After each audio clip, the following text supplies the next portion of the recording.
Karena juga bisa menyulam, sulam handmade, jadi saya pergunakanlah ini kemampuan saya untuk menyulam dan membuat masker-masker yang sulam handmade.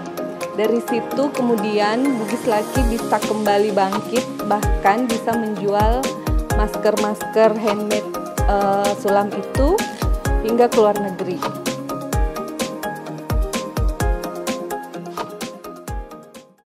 Assalamualaikum warahmatullahi wabarakatuh. Perkenalkan, saya Syakira, pemilik usaha Bugis Lucky.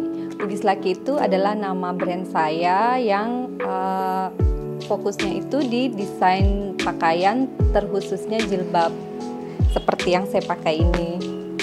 Jadi awal mula usaha saya ini karena saat saya resign dari pekerjaan saya sebagai karyawan di salah satu bank, kemudian ikut suami pindah ke Jawa. Setelah itu totally jadi ibu rumah tangga. Kemudian karena sudah terbiasa kerja, jadi saya pikir ini bikin usaha apa ya supaya waktunya juga lebih diefisienkan. Kemudian saya terpikir untuk mengembangkan usaha yang sekaligus hobi saya, yaitu mendesain dan menggambar. Awal mula membuat jilbab ini karena kebanyakan jilbab yang beredar di Indonesia saat ini adalah jilbab yang impor dari Cina. Untuk membendung itu, bagaimana ya caranya kita sebagai pelaku UMKM yang bergerak di industri kreatif bisa membendung impor tadi. Tapi nggak mungkin kan kita bikin produk yang sama dengan yang impor dari Cina, sementara untuk harga pasti mereka jauh lebih murah. Jadi kita bikin sesuatu yang berbeda dari produk impor, berbeda dan unik, sehingga konsumen tertarik untuk membeli produk kita. Mulai usaha saya ini tahun 2015 ya, kemudian berkembang sampai saat ini, sempat terhenti juga karena pandemi. Pada saat COVID berlangsung di Indonesia, saya rasa semua usaha ya hampir stuck, termasuk usaha saya, jilbab, itu benar-benar mengalami bukan surut pembeli, tapi benar-benar berhenti, nggak ada pembeli sama sekali selama beberapa bulan, 2-3 bulan tuh nggak ada pesanan sama sekali. Tapi sebagai pelaku UMKM, industri kreatif itu kita kan nggak boleh berhenti ya. Dan saat itu memang saya karena juga bisa menyulam, sulam handmade, jadi saya pergunakanlah kemampuan saya untuk menyulam dan membuat masker-masker yang sulam handmade. Dari situ kemudian Bugis Lucky bisa kembali bangkit, bahkan bisa menjual masker-masker handmade sulam itu hingga ke luar negeri. Awal buat desain jilbab ini sebenarnya saya nggak niat jualan ya, awalnya saya pakai sendiri, saya buat sendiri untuk saya. Kemudian saya pakai dan dilihat teman-teman, kemudian mereka merasa ini kok jilbabnya beda, unik. Kemudian mereka tertarik untuk memesan. Setelah itu dari mulut ke mulut akhirnya pesanan datang, alhamdulillah banyak. Awalnya itu saya cuma bikin sekitar 5-6 desain, kemudian berkembang jadi puluhan desain dan memproduksi puluhan lembar. Untuk jumlah produksi saat ini sudah mencapai puluhan sampai ratusan lembar. Saya masuk di beberapa komunitas, ada komunitas musik, ada komunitas Queenindo yang saya masuki, dan mereka juga memesan jilbab-jilbab bertema band rock Queen. Terus ada yang memesan jilbab dengan tema The Beatles. Kemudian organisasi-organisasi atau kerukunan, dan kebanyakan mereka memesan memang custom ya untuk gambarnya atau tulisannya. Sejauh ini saya sudah menjual jilbab hingga ke beberapa negara tetangga, kemudian yang terjauh itu ke Eropa, ke Belanda.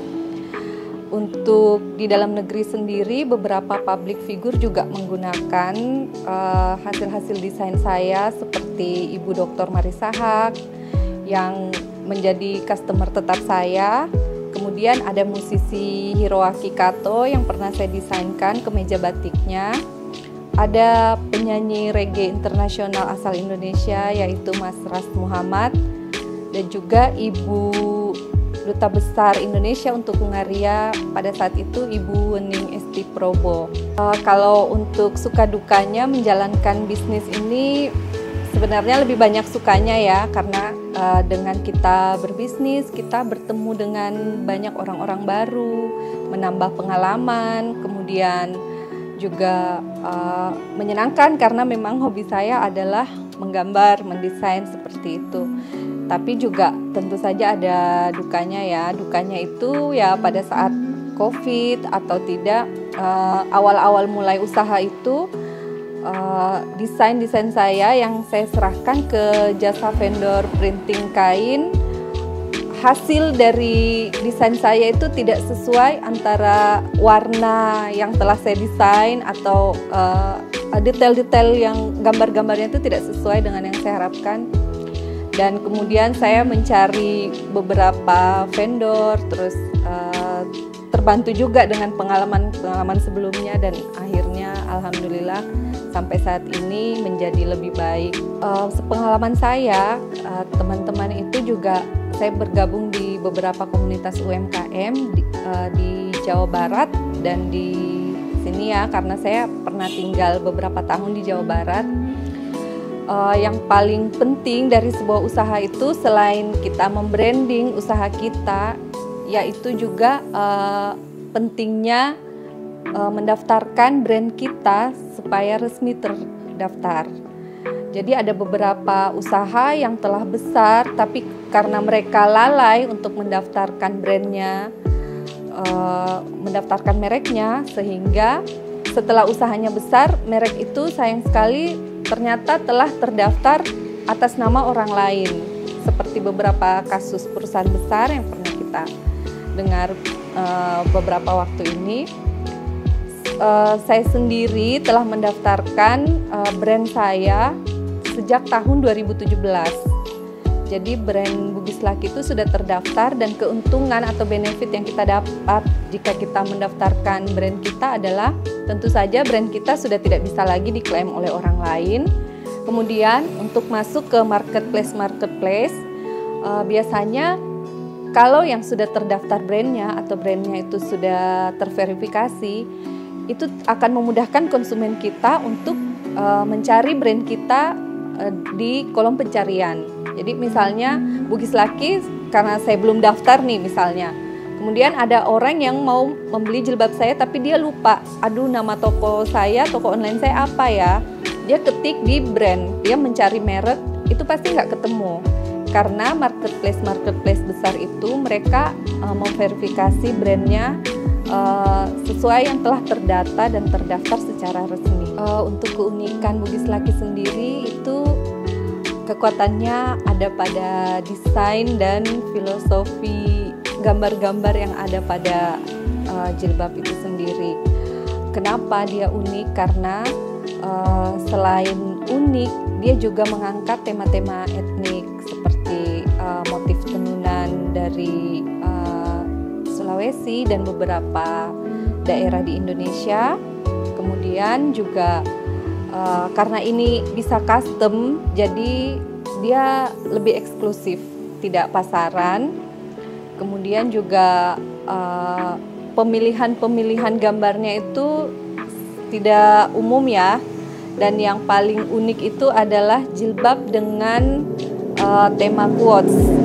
Jadi di jilbab itu ada beberapa yang saya desain, memang kekuatannya ada pada kata-kata di quotes tersebut yang tidak dimiliki oleh desain-desain jilbab brand lain. Kalau omset yang saya dapatkan awalnya itu masih sekitaran ratusan ribu untuk awal, kemudian meningkat menjadi jutaan, dan alhamdulillah sampai saat ini saya sudah bisa memproduksi sekitar 100 sampai 1000 lembar per bulan.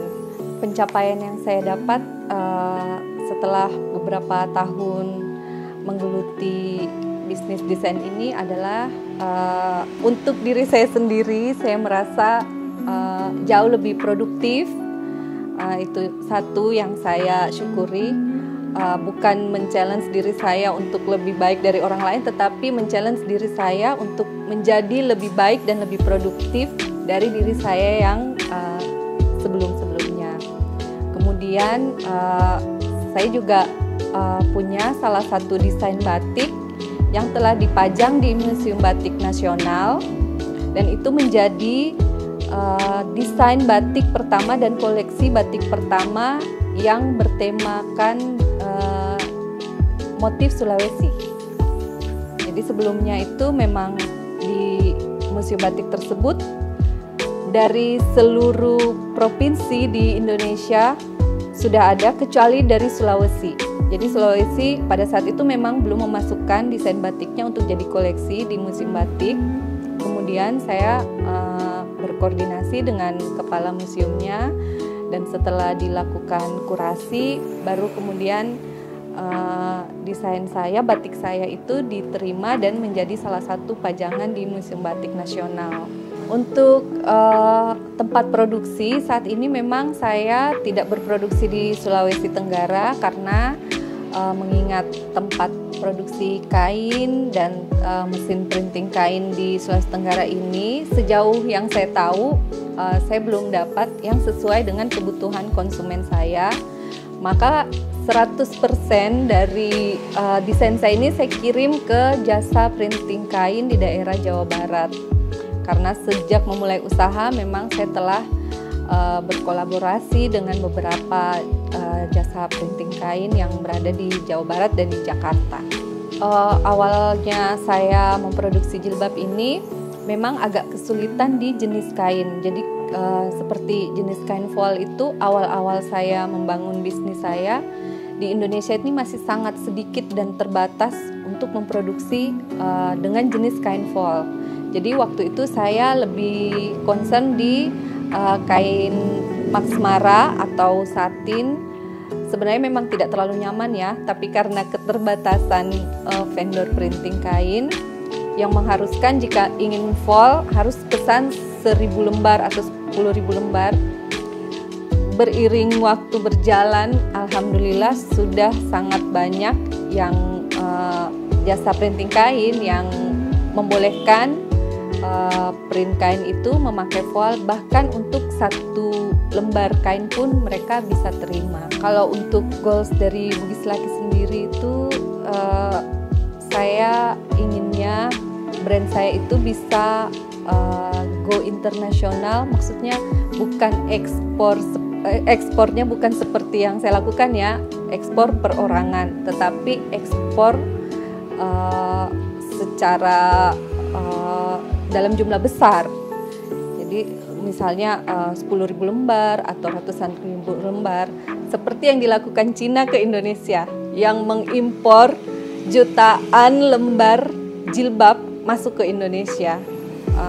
Itu sih goal saya sebenarnya, dan juga saya pengen seperti desainer-desainer Indonesia yang hebat yang telah fashion show gitu di Eropa. Upaya untuk mencapai goals tersebut ya dengan berkolaborasi dengan dinas-dinas, dengan pemerintahan, terus ikut bergabung dan menjadi bagian dari asosiasi-asosiasi UMKM yang saat ini di Sulawesi Tenggara.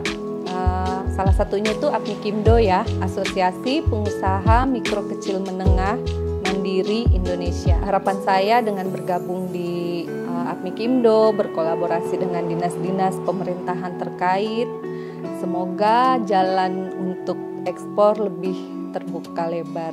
Saya juga ingin pesan ke teman-teman yang mau memulai usaha. Saya sering ditanya sama teman-teman, ini pasti awalnya modalnya besar ya?